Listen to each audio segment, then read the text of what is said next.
Kia ora and welcome back. I've just changed scenery so you don't have to look at the red chair continuously.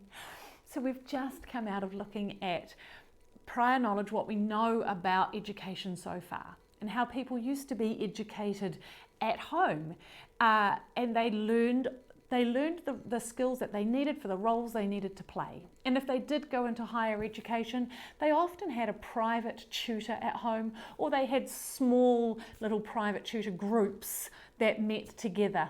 And it was often only the rich or the elite that could do these private tutoring groups, or if you were taken in as one of the high elect young priests in training and to get sacred knowledge, because it was often the priests and stuff who held all of that knowledge. So it wasn't everybody in the population who could academically read and write and count and do all those kinds of things. But of course, since the Industrial Revolution, now we can all read and write and spell and count. And since this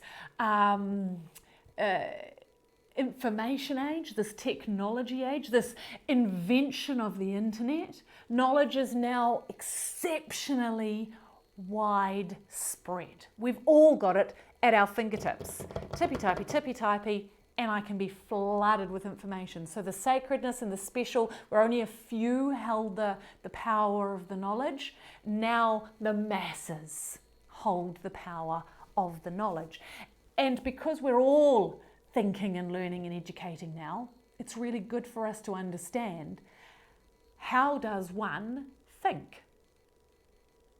How does one think? Metacognition, thinking about thinking.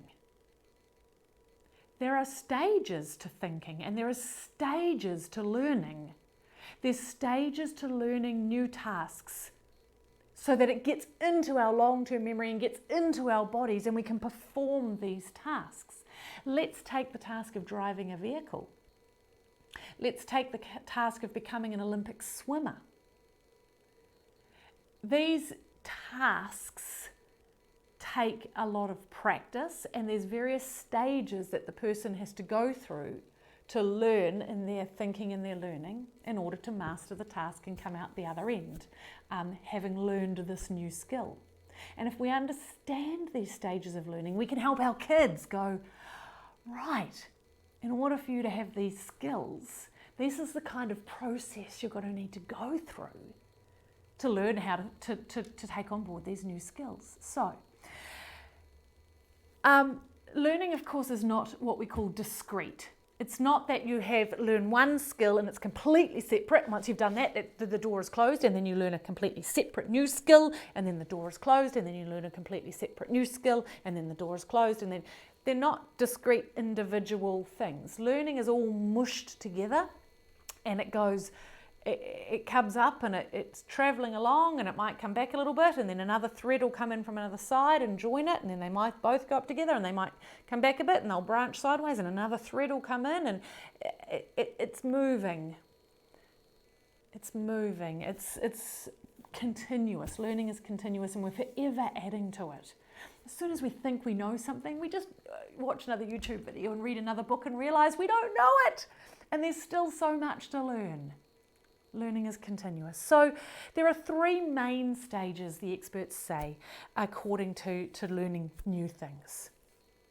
You've got your cognitive thinking stage, you've got your associative practice stage, and then you've got your autonomous, where you can just do it and then free up your head to master it, to get to a level of excellence.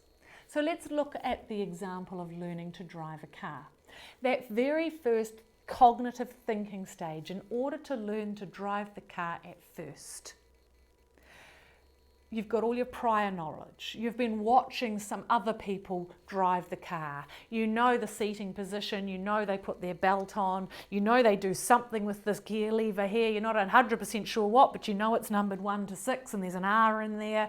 You know there's a series of pedals on the floor. You know that the vehicle is steered by some form of steering wheel, and you know there's mirrors involved. You know that they obey certain rules and all the cars go in a certain direction and they stop at certain places. You're not 100% sure what all of those rules mean, but you know that everyone's obeying rules. You've got all this prior knowledge coming in. And then somebody puts you behind the steering wheel. And you now need to learn this, and you're learning, okay, now this is the brake pedal, and this is the clutch, and this is the accelerator, and this gear goes here, and if I want to put it into gear, I've got to press my foot onto the clutch, and then I've got to do such and such, and before I reverse out, I've got to make sure my seatbelts are on, I've got to check my mirrors, and I've got to check my mirror, check my mirror, check my mirror, am I in gear, seatbelt, and reversing slow. There's so much thinking going on. You can't have music playing. You can't have another person in the car talking to you, making conversation. You can't have a phone going. Your head is completely thinking about this new task. When you approach a new intersection and so forth, it's like, right, there's that sign. It's the giveaway sign. I'm at a T intersection now. The rule for that is top of the T goes before me. Am I going to give way to the blue car there, or is that blue car going to have I put on my indicator 3 seconds before I turn? There's so much thinking. This is the cognitive stage of learning a new skill. Perhaps you're learning to swim. Perhaps you're learning an instrument or a language or how to operate power tools to build something or construct something. There's a lot of thinking in this first cognitive stage. And we're relating it all the time to what do we already know about this? What do we still need to learn about this? What resources am I going to need to learn about this? What skills have I got? What skills am I now going to need? Planning out the learning of these skills. I'm going to have time on the road code. I'm going to have to use the computer to do the tests. I need time with somebody in the car where they take me out for some learning lessons, or I need a driving instructor. I need to do, there's so many cognitive things going on. Then you've got what's called the associative learning stage. So the cognitive stage is that it's all in your head, you're thinking, there's so much to think about. The associative stage is the hard work practice bit. Do you remember that old saying, it takes 10,000 hours to master a new skill? Yes, it does. It takes 10,000 hours to master a new skill. So if you're learning the skill of research or how to become an autonomous learner, it's going to take you 10,000 hours, which is a good thing though, because we're at school for 16,800 hours of our lives. So of that 16,800 hours, we've got 10,000 hours to learn this new skill of how to be an autonomous, meaningful learner, to launch out into life. We've got plenty of time to do it if we do it well. So this is the practice. If you're going to learn an instrument to play, this is the hundreds of hours of practice that you do, or thousands of hours of practice that you do. If you're learning to drive a car, after you've been driving a car for 10,000 hours, you're pretty good at it now. As you approach that intersection, you don't need to cognitively really think about the road rules. You just intuitively know the road rule.